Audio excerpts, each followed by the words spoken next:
Good afternoon, everybody. I'm Kim Coble. I'm the Executive Director of the Maryland League of Conservation Voters. And today we have a very timely topic to talk about, which is offshore wind in Maryland. We are fortunate to have the experts join me today. We're gonna start with Maddie Wojtek, who works for Ørsted, and I'll introduce her in a little bit more in a moment. Before we get into it, let me remind you of a few logistics. Please put your name and where you're from in the chat. If you have questions that you would like to ask the speakers, put those in the Q&A or the chat. We have a real packed agenda today, so we'll get to them as we can. And if we can't get to them, we'll follow up with you afterwards. And also want to remind you that this is for you. We want to make these Friday digests for you, giving you the information and the inspiration you need to take action. So please fill out the survey afterwards and let us know what topics you would like us to be discussing. What do you need more information on? And we'll try to get that into the calendar. So yeah, so with that, Maryland has been committed to offshore wind for a while. And it was back actually in 2013, there was a large group of partners that got the first major offshore wind bill through, and it allowed the infrastructure and funding mechanisms to be put in place. A lot's happened over the decade, and we're going to hear more and more about what projects are in play and what they're looking like.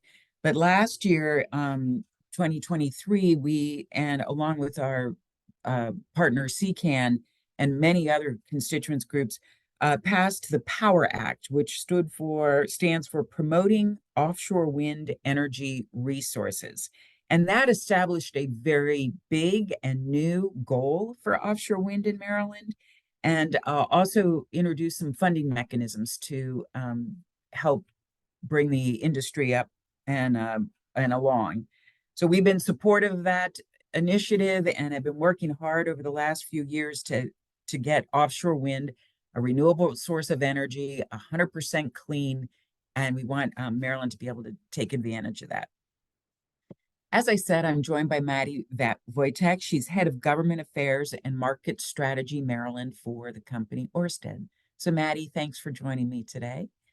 We've got the best conservation voters on the webinar. So on behalf of all of us, thanks for joining us.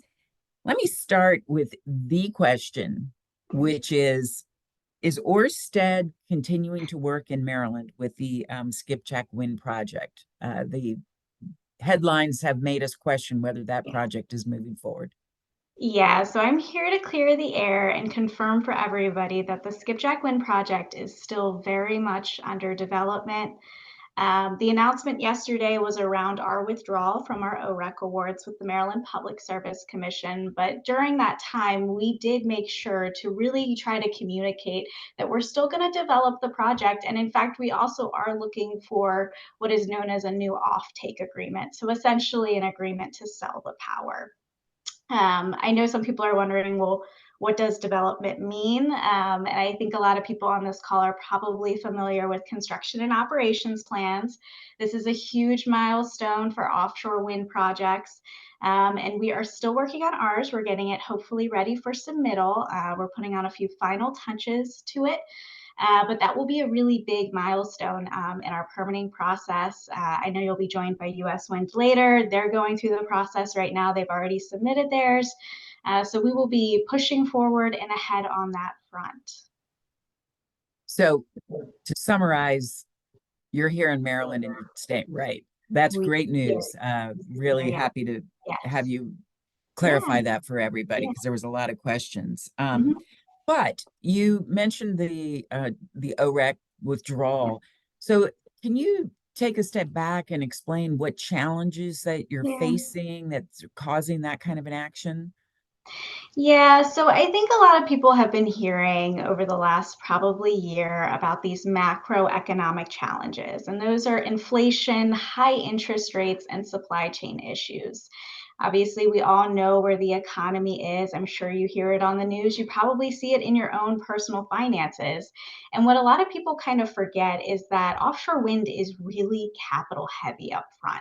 We have to invest a lot of money before it's even really up and running. And that's a struggle for a lot of projects, and even exacerbated once you put in like inflation and high interest rates.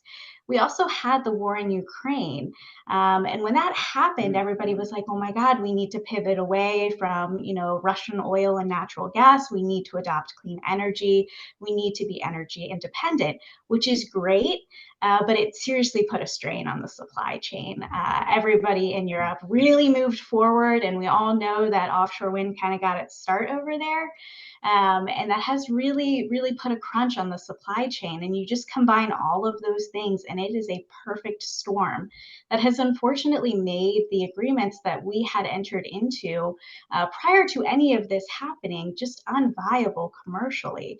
And we understand that those awards were given to us in a competitive process, and we respect that. And after crunching the numbers and looking at all the different options, we just realized, you know what?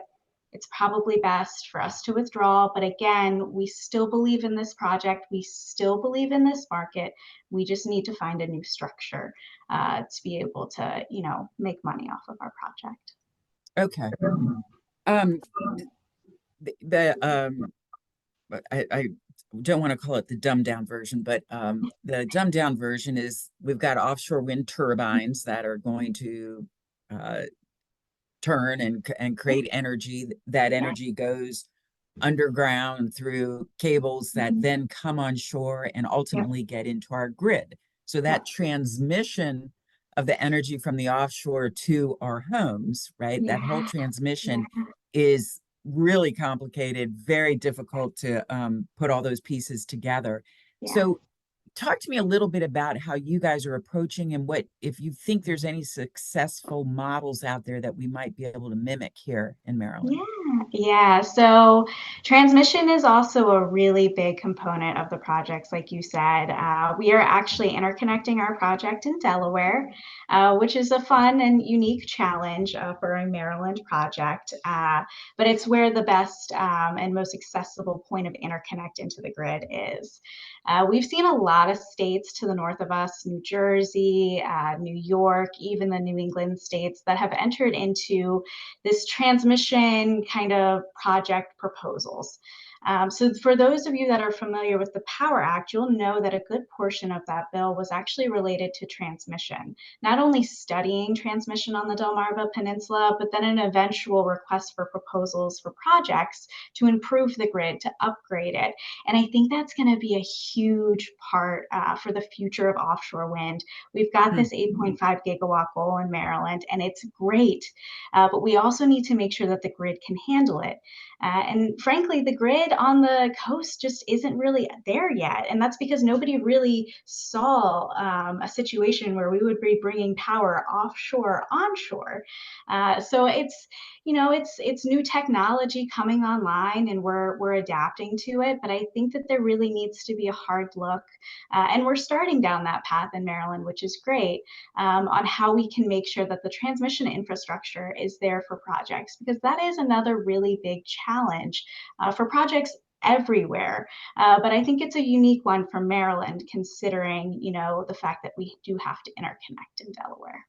Okay. Yeah, interesting. Yeah. Well, let me ask you, and I'm going to ask everybody, Yeah. all the speakers this, but as folks that care about the environment and are deeply committed to it, improving it, including the Chesapeake Bay, including climate change challenges, do you think that we have reason to be optimistic about offshore wind development in Maryland, or should we be concerned?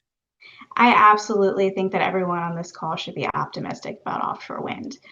We are optimistic about it. Yes, we've hit, whatever you want to call it, a speed bump, headwinds, growing pains. We're going through a reset, whatever you may call it, that is happening right now. But it can all be overcome. And we are all working very, very hard to overcome these challenges. So, yes, every single person on this call should be optimistic and bullish on offshore wind. I implore everyone to do that. This is a very good Mm. fight, and everyone should keep up the fight. Oh, thanks, Maddie. Yes, that's great news. So let me then invite Jim Strong to join me here for a few minutes. Jim is the Offshore Wind Sector Assistant at the United Steelworkers of Maryland. known Jim for a number of years. So I specifically wanted Jim on to talk about some of the benefits that offshore wind provides. There's a lot of conversations out there about true or false challenges associated with the industry. But Jim, let's start first. Can you talk a little bit about the potential economic and employment benefits of the offshore wind industry, and especially here in Maryland? Sure, thank you. And again, thanks for the invite to participate in this webinar. Look, we know, look, this is a new industry. And anytime you have a new industry, there's learning curves, there's bumps, in that development. Now, we know that the economic impact is about the jobs that's going to be created, the direct jobs and the indirect jobs.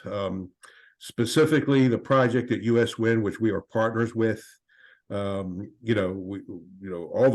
of all, there's going to be the thousands of construction jobs that's going to be there to build the facility.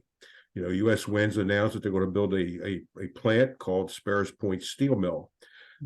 At full capacity, we think that there'll be over 500 workers working in that facility, making the monopiles and the towers.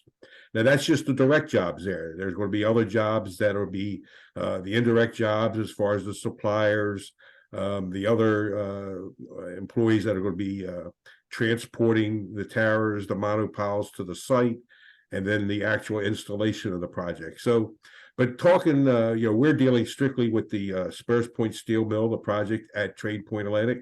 Look, at one time, we were home of the largest steel mill in North America, Bethlehem Steel. In the steel industry, it was referenced to as the beast of the East because of its steel-making capacity. We have the opportunity here in Maryland, because of where we're located on the East Coast, our deep water ports, our interstate highways, and the commitment for apprenticeship programs in this state. We have the chance to be the leader, the beast of the East, in offshore wind development. We need to take advantage of this opportunity. Offshore wind is coming, maybe not as quick as we like it, but it's going to be here. So we have to be in a position that we take the advantage of the economic benefits. It's all about the jobs. We're going to see not only 500 jobs at Sparrows Point Steel Mill, but again, we're going to see hundreds of other jobs with, that are indirectly involved with the installation of these turbines. Okay, that's music to my ears, and I think it is an industry that's coming. So I'm glad that you too are optimistic about that. So I mentioned this when we were talking with Maddie, or when I was talking with Maddie, that we've got a lot of people on the line here that are conservation voters. They care about the environment and they vote as with a lot of passion about the environment.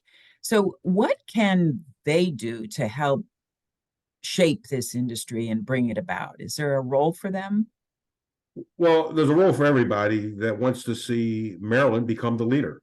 Obviously, we need to make sure that it's just not the steel workers talking about the jobs that are going to be there, but everybody can talk about look. These are going to be a lot of opportunities. This is a new industry, and this is going to be opportunities for high-paying jobs at Trade Point. So everybody should be talking about the economic benefits, but we also need to be partners in talking about what we're hearing out there that's just not really accurate information, as far as like property values being diminished in Ocean City. All of a sudden there's an increase of death of whales because of offshore wind activity. So we need to make sure that we're doing a public communications that's addressing these issues. And Jim, just to be sure everybody's really clear, the whale deaths and the loss of jobs or property values in Ocean City are false, and these are propaganda that's getting spread by opponents to the industry, right? Is that your understanding too? Well, true. And look, my sister has condos down in Ocean City, and she's looking forward to the investment in clean energy. She has no concerns about it diminishing her property value. Matter of fact, she's looking forward to seeing this happening, because like she told me one time, She said, look, it was one good, one bad hurricane that came in and made Ocean City. All it takes is one good hurricane to hit it directly, and it will rearrange Ocean City. And look, I go down to Ocean City a lot, and I spend vacation down there with my family, and people that I've talked to that I know that have property down there, this is not a concern to them. And again, they look forward to the opportunity of the economic benefits of offshore wind development in the state of Maryland. Yeah, I really appreciate that point. There's an impression out there that Ocean City is opposed to offshore wind, and the industry has adjusted their proposals out of concern for Ocean City residents and did a lot of listening sessions with them and adjusted their proposals because of that. But it is not all of Ocean City. In fact, there's a number of folks down there that really do believe in this industry and are looking forward to it. So I appreciate you highlighting that, and especially your sister's energy about it. Let me just ask you, should we be optimistic about this industry in Maryland? Well, I think so. Yes, I would say so. Look, again, anytime you go back to history with any type of new ideas that have now become realities, there's always bumps in the roads. Whether it was making the first automobile, there was learning curves in putting together that assembly line. It's the same here. We're in a new industry, and it's going to take us some time to adjust to the roads, those bumps in the roads. But I'm optimistic about it. I'm looking forward to the return of steelworkers at Sparrows Point. Look, that was sacred ground to our union, because we, at one time in its high peak days, had over 35,000 members there. For 70 some years, they were steelworkers there. So we're very optimistic, and we enjoy our relationship with U.S. Wind. We think it's a fantastic partnership, and we're certainly optimistic about it. We're going to do what we can do to make sure that this happens. That's great. As I appreciate your enthusiasm, and I've had the honor of being at the U.S. Wind facility up at Trade Point, and it is impressive. So I think I'm optimistic as well. So thank you, Jim. I am going to now turn to Nancy Sopko, who is the Senior Director, External Affairs at U.S. Wind. And it's great to have you join us, Nancy. It looks like you're out at one of the facilities in the offshore wind with your background there. But that's right. It's aspirational.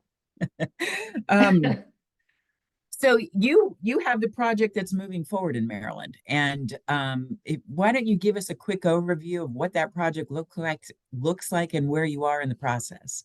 Yeah, absolutely. Thanks, Kim, and thanks for having me here. We are moving full steam ahead in Maryland and the region. We're making a ton of great progress over the past few months, especially. We have, just to orient people, we have the lease rights to an area off the coast of Ocean City, where we currently have two projects under contract with the state of Maryland, and that's Marwin and Momentum Wind. We are moving those projects forward, and we are also moving through the federal permitting process quite quickly relative to the long slog that is the federal permitting process. But back in October, we received a draft environmental impact statement from the federal government, which was a really great milestone to hit. And really appreciate Maryland LCB being there at all the public meetings, virtual and in person, and throughout the public comment period.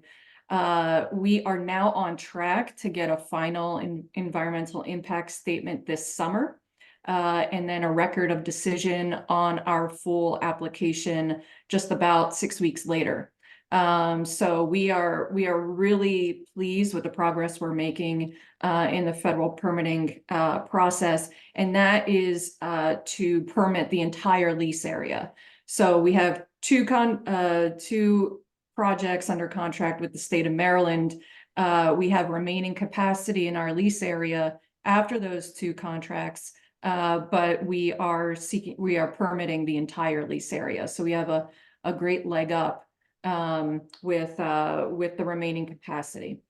So how many turbines will be built in those two projects? Yeah, the two Initially. projects. Yeah, right now, the two projects, Marwin and Momentum, are about 76 turbines. Okay. Yeah. And how much energy are you anticipating being generated from them?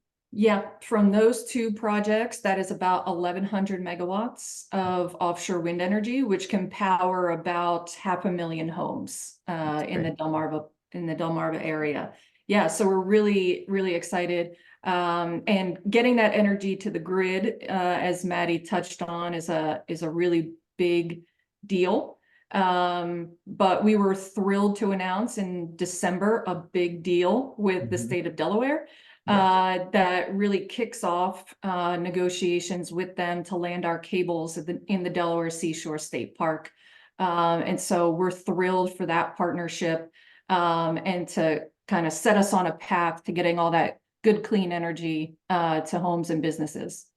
Yeah, that was a great announcement. Really happy to see that because I know that's taken a while to get there. Yep. And just to make sure there's full transparency and clarity. So I had mentioned earlier that you've adjusted your proposal from initially in terms of the miles offshore for those turbines. Can you just give us a little background on that?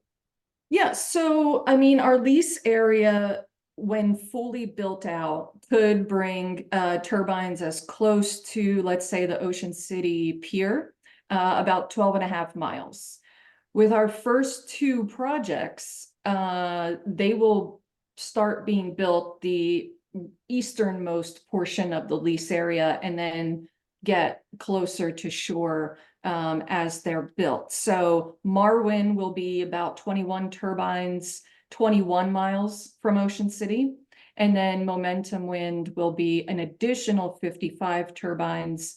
Closest turbine to Ocean City will be about 15 miles. But we fully intend to build out our lease area. So the closest turbine could be about 12 and a half miles from Ocean City Boardwalk. Right. And so am I right that they probably will not be visible during the summer months and maybe during the winter months when the air is colder and a little clearer, they might be like that big, right? Yeah, that's right. You're going to have to really try to see them, especially with all the activity that exists in the ocean with cargo ships, digital ad boats, cargo planes, kite surfers, windsurfers. I Yeah. mean, there's a lot going on in the ocean. But for people who want to see them, I think you could grab a binocular from your neighbor and take a look. Yeah. Yeah. Well, I applaud you and Orsted for really being sensitive to what the community was saying down there. And Kim, if I may, just to add to just getting feedback from Ocean City residents and the town government and others on the coast and making kind of concessions based on that feedback, we are committed to using a technology called aircraft detection lighting system on our turbines so that the red blinking light at night at the top of the turbine will remain off unless low flying aircraft is detected. And so we did a study on how much low flying aircraft goes through our lease area and around it. And we determined that the lights would remain off 99% of the time and would only be on about 5 or 6 hours in a year, any given year. So I think that's a really good thing to point out in a way that we're making concessions. Yeah, thank you for pointing that out. I had not heard that, so that's great. And again, listening to the community and responding, I applaud you for that. Real quickly, we've just got a few minutes, and I want to talk to you about whether we should be optimistic. But before then, the Bureau of Ocean Energy Management, BOEM, is the one that determines the lease areas. And they, the short story is that they issued a smaller lease area than we were originally hoping for. And it sounds as if you're going to move ahead, expanding the whole lease area that you're given there. Is there reason to believe that there's an opportunity in the future to expand the lease area that Boehm would designate? For our lease area, I don't believe it can be expanded, the parameters and the boundaries. That no pun intended, that ship has sailed before before the lease area goes up for auction. That's the Okay. time for the sizing of the lease area to be determined. But we got our lease back in 2014. So we've been kind of steadily operating within its boundaries and trying to study it and assess, all the site characterization, all of that good stuff. So I don't think there's an opportunity for our particular lease to be expanded. Okay, thank you. So you've heard me ask Jim and Maddie both about whether we should be optimistic about this industry in Maryland. And Yes, yeah, the answer is a resounding yes. And it's not only because we're moving forward in so many different ways towards getting steel in the water and powering homes and businesses with good clean energy in the region. It's the economic development that Jim alluded to. We're so grateful for the partnership with the steelworkers in establishing this manufacturing facility in Baltimore County, creating all those good jobs, good union jobs, good jobs for minority businesses in the area and throughout the state. We're thrilled to be moving forward, and we got a really great grant from the federal government late last year to do some early upgrades to that site. So that's another way in which we're making progress. But I'll also just point out the political leadership in Maryland is really incredibly supportive of offshore wind, and we're very grateful to have that partnership to be able to kind of work out the bumps that we're experiencing as we're growing and as we're trying to develop offshore wind, where we have great partners in the state, from the governor to legislative leadership to the Public Service Commission and others. So I think all of those things combined, people should be feeling really positive about Maryland offshore wind. yes, good. There is one question that came in, and I just in a minute, if you can address it. I think it's a really important point that during the environmental impact statement process where you're assessing the environmental impacts, there is the counter argument, right? There's the by putting these turbines in place, it's going to be less fossil fuel use, which has huge health benefits and even economic benefits in long range. Is that part of the review process for you? Do you get to talk about the added benefits that the industry brings? We do, yeah, and that's I should have brought my head of environmental affairs on the call, but she is knee deep in our COP, our federal permitting application, all day, every day, and it is something where it is we try to make the pitch every step of the way that getting this clean energy online will have health benefits to humans and wildlife and marine life and birds and bats and clean air and a healthier planet. And so all of those different component parts are considered when they are considering all of the impacts, positive and negative, of offshore wind development. Oh, that's great. Good, good, good, good. Well, we are out of time, and I want to very sincerely thank you, Nancy, Thank Jim, you. Maddie, for coming on. I know you're crazy busy, and we really appreciate it. And we appreciate getting the exact information out to our listeners and members. So thank you for that. And for those that you joined us today, it's always great to spend Friday afternoon with you. Please fill out the survey and let us know anything else you're interested in us presenting. And if I don't talk to you before then, we'll see you next Friday. Thanks, everybody.